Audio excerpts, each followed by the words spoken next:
بسم الله الرحمن الرحيم. الحمد لله والصلاة والسلام على رسول الله محمد وآله وصحبه ومن والاه.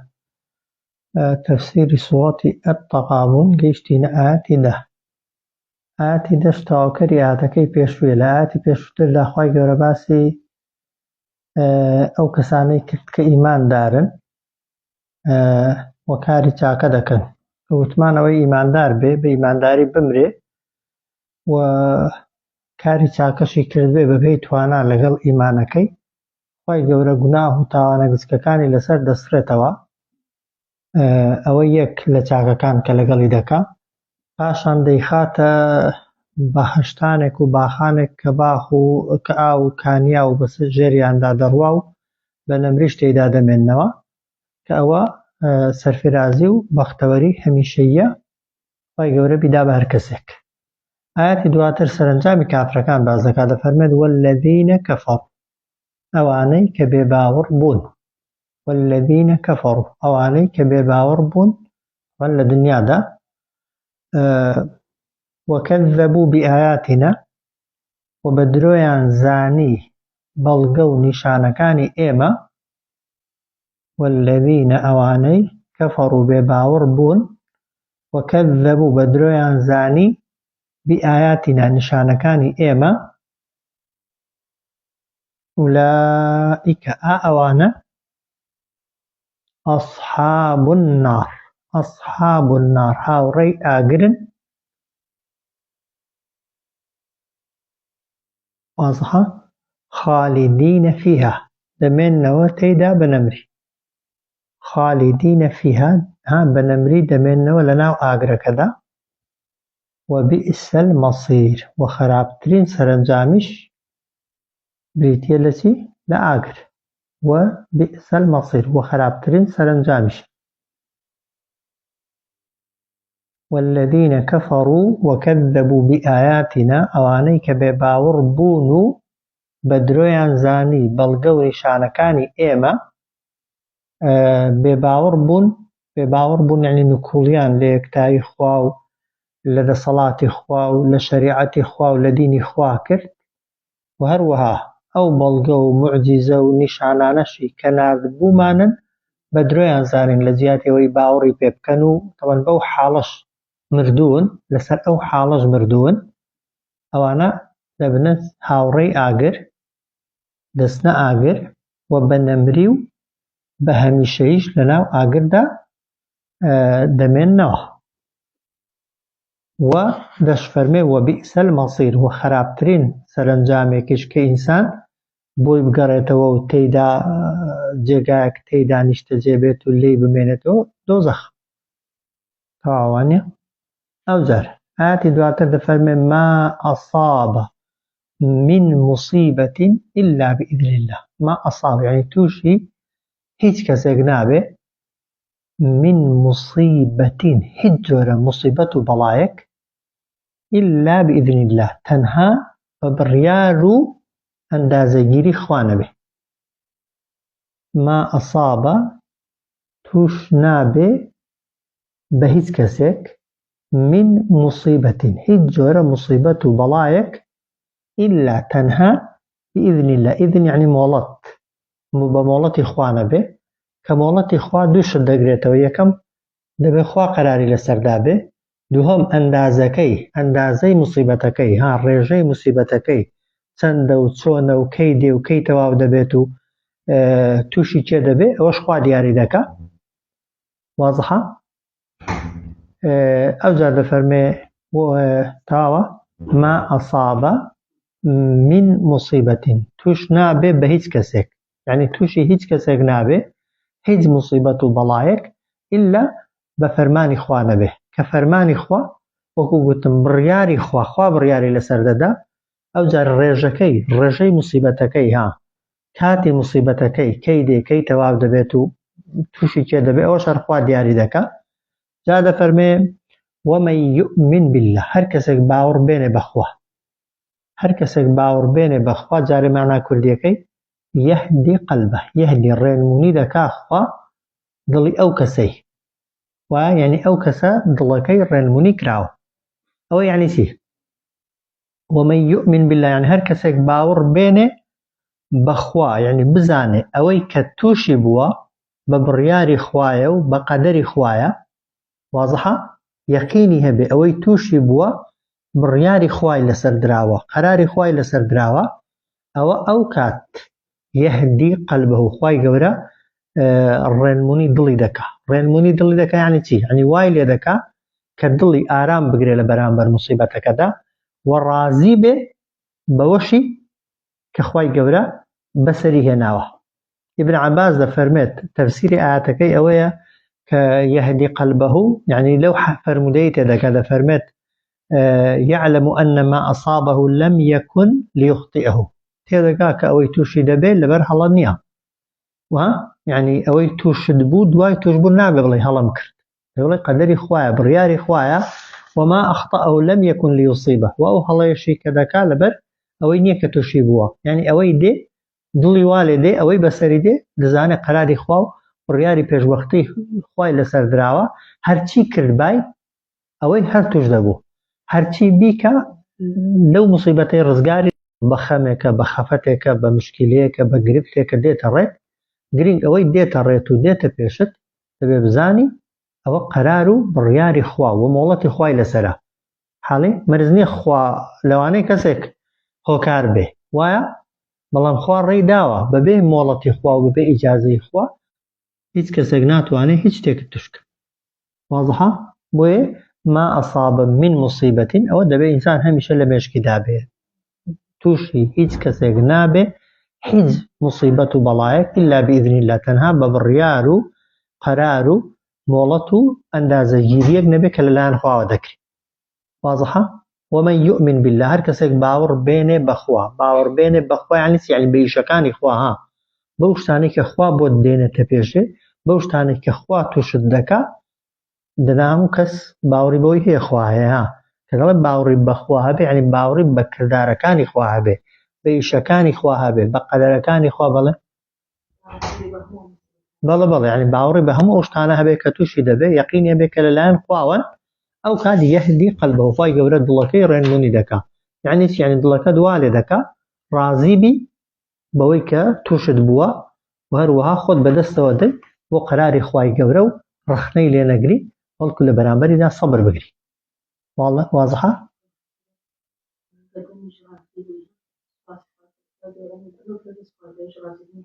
بێگومان أولئك والله بكل شيء عليم خوا بە هەموو شتێک زۆر زانایە خوا بە هەموو شتێک زۆر زانایە و هیچ شتێک لە خوای گەورە ون نابێ یعنی کە بەڵات توش دەبێ هەم ئەو کەسانەی ئاگالەیە کە تەسلیمی قەدەری خوا دەبن وایە و ئاگاشی لەو کەسانەیە کە لە دڵدا ناڕازی دەبن وازحە جا هەر کەسێک طبعا خۆی بەدەستەوەدا بۆ ئەمری خوا و بە ئیشی خوای ڕازی بێ خوای گەورەش لێی ڕازی دەبێ و ئەوەی کە ئەمری خوای پێ ناخۆش بێت و ناڕەزایی دەرببڕێ بێگومان طبعا خوای گەورەش لەو کەسە ناڕازی دەبێ والله بكل شيء عليم خوا بە هەموو شتێک زۆر زانایە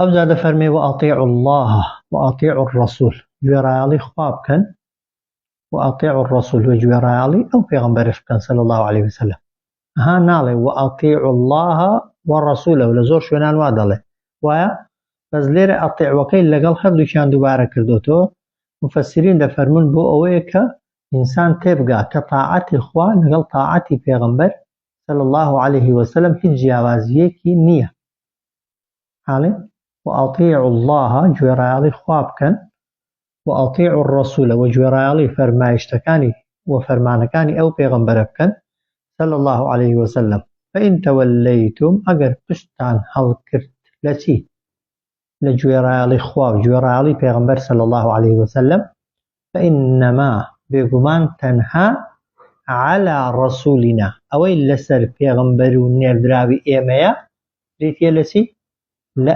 البلاغ المبین لە گەیاندنێکی ڕوون و ئاشکرا واضحة وأطيعوا الله گوێڕایاڵی خوا بکەن وأطيعوا الرسول وگوێڕایاڵی پێغەمبەر بکەن صلى الله عليه وسلم فإن توليتم ئەگەر پشتان هەڵکرد لە گوێڕایاڵی کردنی خوا و پێغەمبەری خوا حاسەبەکەی لەسەر چێیە كم ترخميك إيشيا هذا فرمي فإنما على رسولنا بيقمان تنها وتنها أوي لسر نيردراوي إيميا أوي كالبلاغ المبين بلاغ بيجيني أوي بوياتوا واضحة المبين بشوي كيش بيجيني كرون به أشكرا به برام بركة بواضحي اللي تبقى واضحة جاو بو پیغمبری جوایا بو هر کامێکیش لە ئێمە هەمان ئەرکمان لەسەرە وایە کاتێک کە شتێک بە چاک دەزانی وایە بۆ پێت وایە چاکە واجبە لەسەرت بیگەێنی وایە بە شێوازێکیش بیگەێنی کە بەرامبەرەکەت لێت تێبگا پێچ و پەنای تێدا نەبێ مینگە مینگی تێدا نەبێ خاترگرتنی تێدا نەبێ ڕێک و ڕاست دین چۆنە ئاوای پێ بڵێ دواتر بە قسەی کردی ئەوە تەمەن بۆ خۆشی باشە بۆ تۆش چاکە ئەگەر بە قسەی نەکردی بۆ تۆ هەر چاکە چونکە تۆ گەیاندووتە وایە بۆیش زۆر خراپە چونکە لە قیامەتی عوزری نییە بڵێ پێم نەگەیشت وایە ئەیگە نەتگەیاند ئەتۆش زەرەر دەکەی ئەتۆش محاسەبە دەکرێت لەسەرەوەی کە نەتگەیاندووە یان ئەگە گەیاندت بەڵام بە مینجە مینج و بە ناڕوونی بەرامبەرەکەت لێت تێنەگەیشت ئەو کەسە لە قیامەتێ لەسەری عوزری دەبێت لەسەرت عوزری دەبێت وایە لەوانەیە لەکن خوای گەورە نەک لەوانەیە بە دڵنیاییەوە شکایەت لێ دەکات دەڵێ خوایە فڵان کەس لەکن من ئەو چاکەی کرد و دەیزانی پێی نەگوتم لەکنوی فڵانە تاوانم کرد و فڵانە خراپەم کرد ڕێی لێ نەگرتم ئەگەر ڕێی لێگرت پامە بە قسەم دەکرد جاوە ئەگەری هێوا بێ وەگەری هێوانە بێ بەڵام گرنگەوە تۆ ئیشەکەت نەکردوتۆ کەم تەرخەمی واضحە گوێڕایاڵی خوا و گوێڕایاڵی پێغەمبەر صلی الله عليه وسلم ئەگەر پشتان لە گوێڕایاڵی خوا و پێغەمبەری خوا کرد بێگومان تەنها ئەوەی لەسەر نێردراوی ئێمە واجبە بریتیە لە ڕاگەیاندنی ئەو دینە بە شێوەیەکی ڕوون و ئاشکرا ئەوجار دەفەرمێت الله لا إله إلا هو الله ئەو زاتەیە ئەو خوایە کە هیچ پەرستراوێکی بە حەق بوونیان نییە جگە لە ئەو الله خوا کێیە ئەو زاتەیە کە لا ئیلاهە هیچ پەرستراوێک نین وایە تەوەن معنای کەلیمەکەی هەر ئەوەندەیە بەڵام لە تەفسیرکردنەکەیدا دەیڵێن هیچ پەرستراوێک نین شایانی پەرستن بن وایە هیچ پەرستراوێک نین حەق بن دەنا پەرستراو زۆرن ها بە سەدان و هەزاران پەرستراو هەیە خەڵک دەیان پەرستێ بەس لەو هەمووانە چەندیان حەقن چەندان ڕاستن تەنها یەکدانەیە الله خۆش الله ئەو زاتەیە کە لا ئیلاهە هیچ کەسێک نییە شایانی پەرستن و بەندایەتی بۆکردن بە ئیلا هو جگە لە ئەو واضحە بۆیە دەفەرمێ وعلى الله هەر بەو خوایە هەر بەخوا فەلیەتەوەکەل با پشت ببەستن المؤمنون ئەوانەی کە باوەڕدار با هەر بەخوا پشت ببەستن یعنی چی یعنی ئیشەکانی خۆیان بدەن بە دەستی خوا خۆیان تەنها تەسلیم بەخواکەن هەرچی خۆی بە ئیماندار دەزانێ جاوە هەم هاندانی پێغەمبەرە صلی الله عليه وسلم کە لە کاتی تنگانە و ناڕەحەتیدا پەنا بۆ خوا ببات و پشت بەخوا ببەستێ و هەروەها ئومەتەکەشی فێر دەکا کە کەسێک بتوانێت ئیشت بۆ بکە و وەکالەتت بکە و ئاگای لێت بێ و چاودێریت کە و دەسەڵاتی هەبێت و لە تۆ باشتر ئیشەکەت بۆ بکات تەنها خوای پەروەردیگارە بۆیە کە لێت قەوما و تینت بۆ هات تەنها پەنا بۆ خوا ببە پەنا بۆ هیچ کەسێکی دیکە مەبە الله خوا لا ئیلاهە ئەو زاتەیە کە هیچ پەرستراوێک نین شایانی پەرستن و بەندایەتی کردن بن جگە لە خۆی جگە لە ئەو وعلى الله هەر بەخوا فەلیەتەوەکەل با پشت ببەستن المؤمنون هەرچی ئیماندارە هەرچی خۆی بە باوەڕدار دەزانێت ئەگە ئینسان باوەڕدار نەبێ بە کەیفی خۆیتی پەنا بۆ زۆر شتی دەبا هاوار بۆ زۆر کەس دەبا لە کاتی تنگانەدا لە زۆر کەس دەپاڕێتەوە بەڵام ئەوەی ئیمانداری ڕاستەقی نەبێ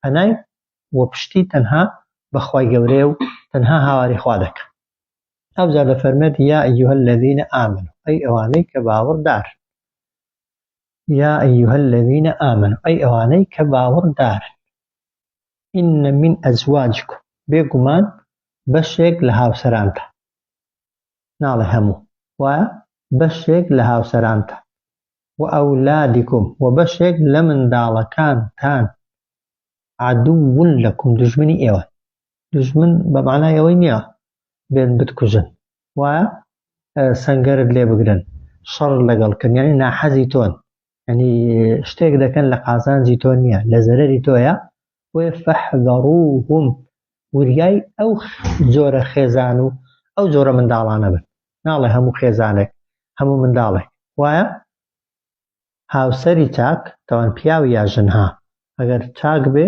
بێگومان نەک دوژمن نییە دەبێتە پشت و پەنا و یارمەتیدەری دنیا و قیامەتت وایە منداڵی ساڵح منداڵی چاک بۆ دنیاشت بەکەڵک دێ بۆ دوای مردن و بۆ قیامەتیشت بەکەڵک دێ بەس ئەگەر چاک نەبوون و ئەگەر باش نەبوون بێگومان ئەو کاتە دەبنە ناحەزی تۆ دەبنە دوژمنی تۆ شتێک دەکەن لە زەرەری تۆ بێ یا ئەیها الذین ئامنوا ئەی ئەوانەی کە ئیمانتان هێناوە ئین من ئەزواجکم بێگومان بەشێک لە هاوسەرانتە وازحە جا هاوسەر طبعاً بۆ ژنی پیاوە و بۆ پیاوی ژنە و ئەولادیکم وەروها منداڵەکانیشتان بەشێک لە منداڵەکانیشتان عەدوو لەکم دژمنی ئێوەنە ناحەزی ئێوەنە يعني چاکە و مەسلحەتی ئێوەیان ناوێ فەحذەڕوهم وریان بن خۆتان لێ بپارێزن باشە بەڵام وئین تەعفوو ئەگەر چاوپۆشیان لێ بکەن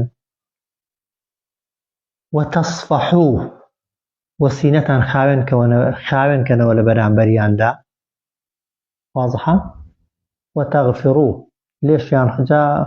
لێشیان خۆش بن طبعا وئین تعوەگە عافویان کەنێن ئەگەر هیچ عوقوبەیەکی دنیاییان نەدەن لەسەر ئەوەی کردویانە وتەصفەحوو لە بەرامبەریاندا سینە و دڵیشتان خاوێنکەنەوە وتەغفڕوو لێشیان خۆش بن لەو هەڵەیە کە کردویانە ئەوە فەئین الله بێگومان بن خوش بۆ ئێوە دەبێتە چی؟ دەبێتە غەفوور ڕەحیم لێخۆشبوو میهرەبان وازحە یعنی لێخۆشبوونی خوا و ڕەحمەتی خوا بۆ کێیە؟ بۆ کەسێکە دەبێتە لێبوردە سینە پاککەرەوە لێخۆشبوو بەتایبەت لەگەڵ منداڵەکانیدا کام منداڵانەی ئەوانە ناکە چاکن ها ئەوانەی خراپن ئەوانەی ویستویانە تووشی خراپەتکەن دەنا لە بەرامبەر کەسێکدا کە چاکە هیچی نەکردو لە بەرامبەردا مەجبوری چاک بێ لە چی دەبوریان کا منداڵێک هیچ هەڵەیەک نەکا وایە هەر وانی هەر ئەگەر لێی تووڕە بی ناحەقتە وایە ئەگەر لە بەرامبەریدا خراپ بی هەر غەدر دەکەی بۆ خەڵکی دیکەش هەر وایە بۆی ئینسان ئەگەر بەتەمای لێخۆشبوونی خوای بێ و بەتەمای عەفوی خوای بێ دەبێت سیفەتی عەفوکردنی لە بەرامبەر عەبدەکاندا نیسبەتێک تێدا بێ بەڵێ کەس وەک خوای پێ ناکرێ لێبوردنی خوا و عەفوی خوا و سەفحی خوای بێ سنوورە وایە بەڵام ئەو سیفەتانەی کە خوا هەینی طبعاً دەبێت ڕەنگدانەوەیان لە ژیانی ئینساندا هەبێ ئەو جار ڕوود بێ تۆ لە حیاتی بەنمونە ئامادە نەبی لەسەر قسەیەکی زۆر بچووک لە کەسێک ببووری هەمیشەش بڵێ خوایە بمبورە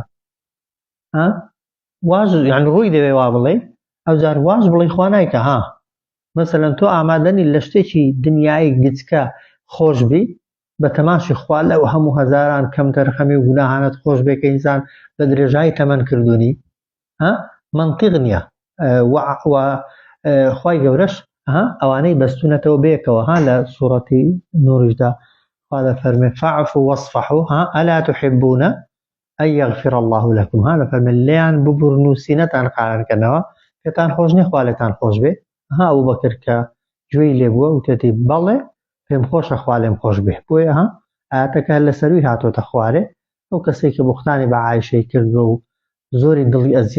زۆری دڵ ئەزیەت داوە دەگەڕێتەوە دەیبورێ عەفوی دەکا لە جاران زیاتر چاکەی لەگەڵ دەکاتەوە بۆیە ئینسانەکە بەتەمای عەفوی خوا بێجا و ئاەتە بۆی چاکتر لی تێبگەین لەسەر چی هاتۆتە خوارێ کۆمەڵە خەڵکێک لە مەکەی موسڵمان بوون حاڵێن ویستیان هجرەت کرد حاڵێن منداڵەکانیان و خێزانەکانیان ئەوەیان کردن گوتیان ئێمە بەبێ ئێوە بەرگە ناگرین و تحمل ناکەین و بۆشێمان بەجێ دێڵن و چۆمان بەجێ دێڵن والحاصل وایان لێ هات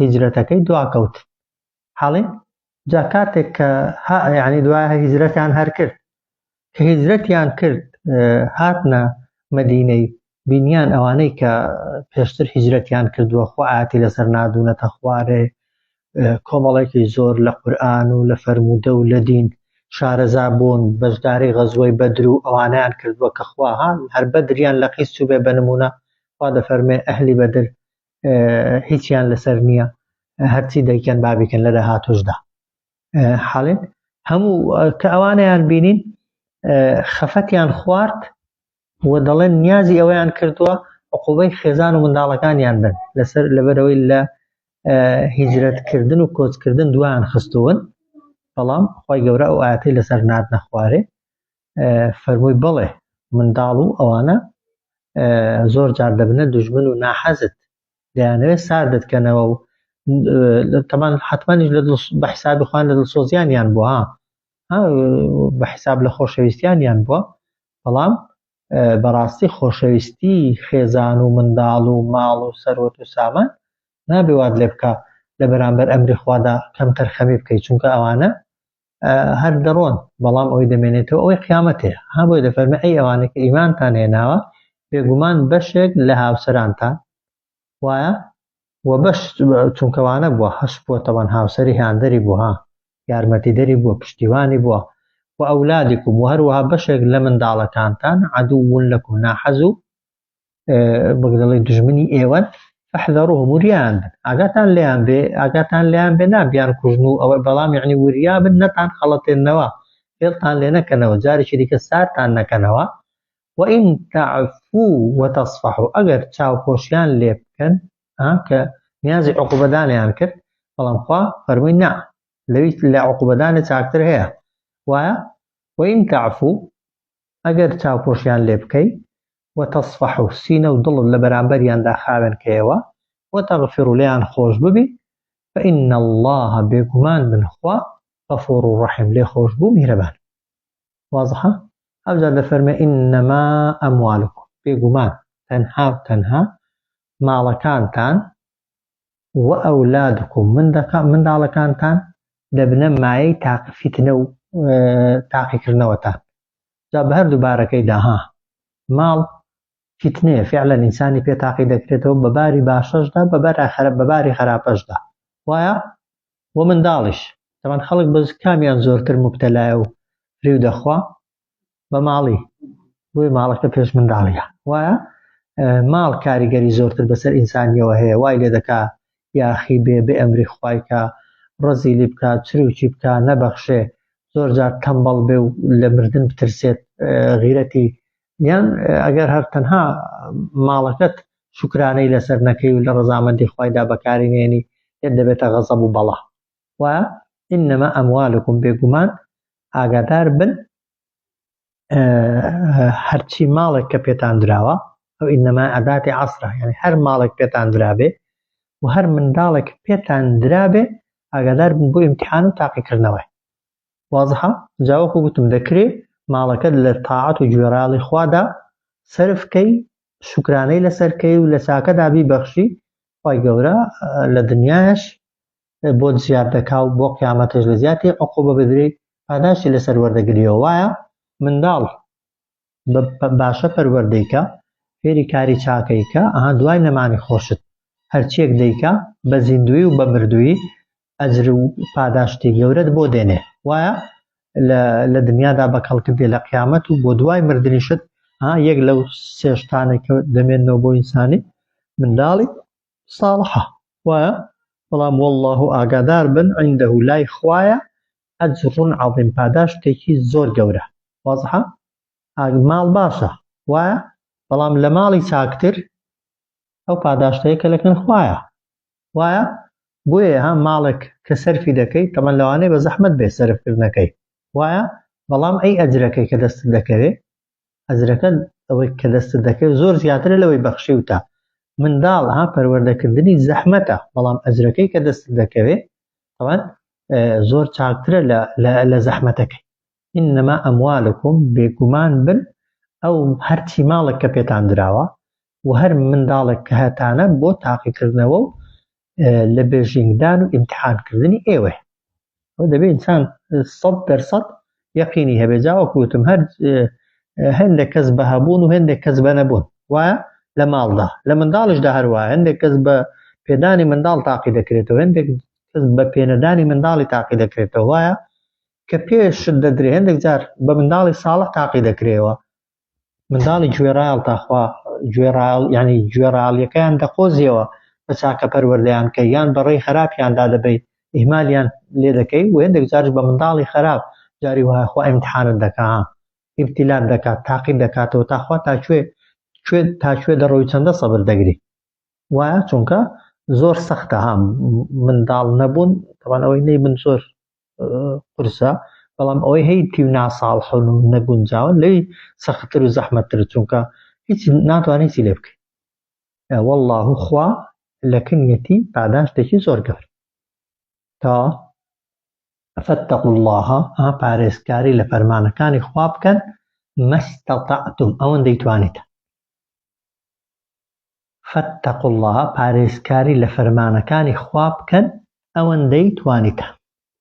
واضحە؟ واسمعوا گوێڕایەڵ بن، واسمعوا گوێڕایەڵ بن، گوێڕایەڵ بن لە چی؟ یعنی گوێڕایەڵ بن گوێ بگرن لەو شتانێکە ئامۆژگاریتان پێ دەکرێت. بەس هەر گوێگرتن بەتەنێ بەسە؟ نە، وأطيعوا گوێڕایەڵ یعنی جێبەجێشی کەن.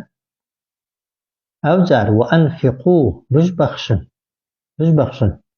ببەخشە لە چی؟ طبعا یعنی ماڵ یان لە ئامۆژگاریەکەش حاڵین ئەو هەر بۆ ماڵی نییە ببەخشە یانی چی؟ یعنی ئەو شتەی گوێت لێ دەبێ، ئەو شتەی بۆ خۆت جێبەجێ دەکەی جارێکی دیکە بگێنەوە بە کەسێکی دیکە. لەما دەفەرمون زەکاتی ماڵی بە نیسبەیە، وایە لە پارەی 100 و لە زێڕی لە 20 ئەویش هەر 2.5 دەکاتەوە لە مەڕووی لە چلایەکە و لە مانگای. بەڵام لە عیلمدا هەموویەتی چەندەت هەیە واجبە لەسەر هێندەی ببەخشی. ببەخشن ئەوە خەیڕەن لئەنفوسیکم زۆر چاکترە بۆ خۆتان، چونکە قازانجەکەی وایە قازانجی گوێگرتن، قازانجی جێبەجێکردن و قازانجی بەخشین تەنها و تەنها بۆ خۆت. واضحە؟ ئەوجا دەفەرمێ وەمەن یوق هەر کەسێک بپارێزرێ لە چی؟ لە شوحە نەفسی، لە ڕەزیلی دڵ. شوح تەوانەها بوخلمان هەیە، شوحمان هەیە. صفەتی بوخل لە هەموو کەسێکدا بە نیسبە هەیە، ماڵ خۆشویستن و نیسبەتێک ڕەزیلیکردن دەست پێوە گرتن حاڵێن. بەڵام شوح ئەوە کە یعنی زۆر تەماحکار بێ و زۆر ئینسان ماڵی بە نەوعێک خۆش بوێ دڵی نەیە بۆ خۆی و بۆ ئەو کەسەی کە ئەرکی لەسەرتە و یا لە حاڵەتی زەڕوریشدا بیبەخشی، ئەوە خەتەرە. حەدیثەکە دەفەرمێ ئیمان و شوح پێیەکەوە ناچنە دڵێکیەوە.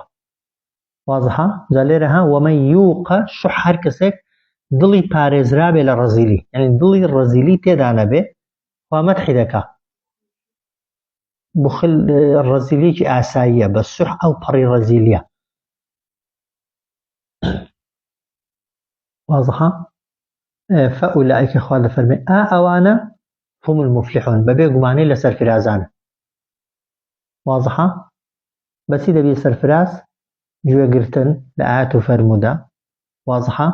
پاشان جێبەجێکردنی بەڵام بەپێی توانە، وایە بەخشین و دڵی خۆ خاوێنکردنەوە لە ڕەزیلی. دڵ پاراستن یا پارێزراوی دڵ لە ڕەزیلی، ئەوانە دەبنە هۆکاری ئەوەی کە ئینسان لە هەرە سەرفراز و بەختەوەرەکان بێت. واضحە؟ لە دقەتی ئاەتەکەی دەنەوە دەفەرمێ فاتقوا الله ما استطعتم پارێزکاری لە فەرمانی خوا بکەن بەقەد توانە. پارێزکاری یعنی چی؟ یعنی خۆ پارێزی. تەبەن خۆ پارێزی دوو بەشە، بەشێکی جێبەجێکردنی ئەمرە، وایە بەشێکی دوورکەوتنەوەی لە نەواهی و قەدەغەکراوەکان. عولەما دەفەرمون لێرە کە دەڵێ پارێزکاری لە فەرمانی خوا بکەن بە پێی توانە تەنها بە واجباتە. واضحە؟ تەنها بە واجباتە. دەنا بۆ نەواهی بۆ قەدەغەکراوەکان بە پێی توانە نییە، چونکە هیچ قەدەغەکراوێک نییە ئینسان نەتوانێ نەیکا. هەموو حرامێک دەتوانی نەیکەی، بەڵام مەرجێ هەموو واجبێکت پێ بکرێ. وایە مەسەلەن زۆر کەسێ ڕۆژوو واجبە هەموو کەس پێی دەگیرێ؟ نا، بە نمونە کابرا لاقی نامێنن دەتوانێت بە پێوە نوێژ واجبە دەتوانێت بە پێوە بیکا؟ نا، بە پێی توانە بە دانیشتنەوە دەیکا. وایە بە دانیشتنەوە نا بە ڕاکشاوی دەیکا. مەسەلەن ماڵ چەندەت هەبێ وایە لەوەندەی کە هەتە زەکاتی دەدەی، و ئەگەر نەدەبوو مەسەلەن حەج کەی لەسەرت واجبە؟ کە توانات هەبێ. بەڵام گوناهکردن ئینسانەگە ئیرادەی هەبێ هەموو گوناهێک دەتوانی نەیکەی، ئیلا گە بە تۆ بزی پێتکەن، تەبەن کە بە تۆ بزیش پێیان کردی واتە نابێتە گوناه. بۆیە دەفەرمون بە دەلیلی ئەو حەدیثەیە ئەو پێغەمبەر دەفەرمێ ئیذا ئەمەرتوکم بشەیء دقەتی دەنێ فەئتوا منه ما استطعتم. دەفەرمون ئەو حەدیثە تەفسیری ئەو ئاەتەیە. دەفەرمون ئەگەر فەرمانم پێکردن بە شتێک فەئتوا منه جێبەجێی کەن ما استطعتم بە پێی توانە. ئەدی وما نەهیتکم عنه، بەڵام ئەوەی لێم قەدەغە کردوون دەڵێ فەجتەنیبوها لێ ما استطعتمی تێدانیە، دەڵێ خۆتی لێ بە دوور بگرە لە هەمووی. بۆیە تەبەن خۆ بە دوورگرتن لە گوناه ئینسان ئەگە ئیرادەی هەبێ ئەگەر نەفس لێی گەڕێ و ئەگەر جڵەوی نەفسی خۆت پێ بگیرێ دەتوانی گوناهی نەکەی. بەڵام واجبات جاری وایە ئیرادە شتەیە وایە پێت ناکرێت. تەبەن کە ئیرادەت هەبوو پێت نەکرا خوا بەڕەحمە بۆشت دەنووسی بۆشت حساب دەکا. وایە بەس گوناه نییە بڵێ بە تۆ بزی پێیان کردم نەمتوانی نەیکەم. هەموو گوناهێک دەتوانی نەیکەی چونکە کردنە وانە خۆ یعنی کردن نییە، خۆگرتنەوەیە، سڵکردنەوەیە، ئینسان دەتوانێت بیکە. فاتقوا الله ما استطعتم، پارێزکاری لە فەرمانی خوا بکەن بە پێی توانە. واضحە؟ ئەوەش ڕەحمە خوای گەورە لەگەڵی کردوین. طبعا واسمعوا، گوێ ڕایاڵ بن، گوێ ڕایاڵ یعنی گوێ بگرن لە ئاەت و لە فەرموودە و لە ئامۆژگاریەکان. وأطيعوا ئەوە یعنی گوێ ڕایاڵ بن و جێبەجێکەن. وأنفقوا بشبەخشن بە پێی توانای خۆتان خەیڕا لئەن ئەوە چاکترە بۆتە. واضحە؟ ومن یوق شح نفسه، هەر کەسێک بپارێزێ دەرونی خۆی لە ڕەزیلی، تەمان لە کوردیدا ئەوەکەی نەفسەکەی بێننە پێشت جوانترە. واضحە؟ هەر کەسێک بپارێزێ دەرونی خۆی لە ڕەزیلی فأولئك ئەوانە هم المفلحون، بەبێ گومانی لەسەر فرازانە. واضحە؟ ئەو جار خوای گەورە دیسان جارێکی دیکە باسی ماڵبەخشینمان بۆ دەکا کە ماڵبەخشین بەڵێ پەیوەندی بەینی ئینسانەکانەوە هەیە وایە، بەڵام لەبەرەوەی احتیاجیات و پێداویستی خەڵکی پێی پڕ دەکرێتەوە کە پێداویستی جێبەجێکردنی عەبدەکانی خوش طبعا لای خوای گەورە زۆر گەورەیە. حەدیثمان هەیە دەفەرمێ ئەگەر کەسێک بچێ پێداویستی عەبدێکی ئیماندار پڕ کاتەوە چاکترە پێم لەوەی کە چەند لە مزگەوتێدا بمێنێتەوە عیبادەتی بکە و خواپەرستی بکە. بۆیە دەفەرمێ ئین تقرضوا الله، ئەگەر ئێوە قەرز بدەن بەخوا. قەرزدان بەخوای خوا قەرزی دەوێ؟ یعنی ئەگەر ماڵ ببەخشن لە پێناوی خوا، بەڵام بە قەرضەن حەسەنە، بە قەرضەن بە بەخشینێکی چاک. بەخشینی چاک چۆنە؟ ئەوەی لە دڵەوە بیکەی، ئەوە یەک لە دڵەوە بێ. دوو منەتی تێدانەکەی، کەزەکەی ئەزیێت نەدەی و کەسابەتەکەشت کەسابەتێکی حەڵاڵ بێ، پارەکەت پارێکی خاوێن بێ. وایە جا ئەوەت کە کرد تەبەن دەیدەی بەکێ بە شکڵ داوتە بە کەسەکەی، بەڵام لە چێ وەری دەگریەوە تۆ پاداشتەکەی. بۆیە خوای گەورە قەرزدان بە خەڵکی پاڵداوەتە لای خۆی. ئین تقرضوا الله، ناڵەگەر قەرزدەن بە عەبدەکانی خوا، ئەگەر قەرز دەی بەخوای یعنی خواوا حساب دەکا داوتەوە بەوی. ئەو جار بۆیە خوا چەندە دەداتەوە؟ خۆگە بیدێ من قەرزی بە نمونە چەندم لێ وەردەگریەوە وەرو خۆی دەبێت لێم وەرگریەوە. وا جاری واشێ کەسەکە لەوانە منەتیشی پێ نەبێ، وایە لەوانەیە نەشت داتەوە، لەوانەیە بەڵێ لەوانەیە هەر نەداتەوە، جاری وایە لەوانەیە دوو هێنەت خەفەتی داتێ، بەس خوا نا. وایە خوا يضاعفه لكم چەند قاتی دەکاتەوە بۆتان ئەوە یەک لای کەمی لە بەرامبەر هەزاریەکیدا دەداتێ وایە جاری وایە 100 دەداتێ جاری وایە 700 دەداتێ بە نەسی ئاەتیش جاری وا هەیە والله يضاعف لمن يشاء يعني يضاعف له أضعافا كثيرة جاری وایە 700 کەش چەند جاران دەکرێتەوە چەند قات دەکرێتەوە ويغفر لكم خوای گەورە لێشتان خۆش دەبێ واضحة والله شكور حليم خوای گەورە شەکوڕ يعني ستایشی بەندەکانی دەکا هەز بە چاکەی بەندەکانی دەکا و لەسەری ستایشیان دەکا حەلیمیش يعني چی يعني ئارام و هێمنە پەلەی نییە لە عقوبەدانی بەندەکانی کاتێک کە گوناهێکی دەکە کە گوناهی دەکەی جارێ هەر مەلایکەتەکە زوو ناینووسی حەدیثمان هەیە دەفەرمێ سەعاتێک یان چەند سەعاتێک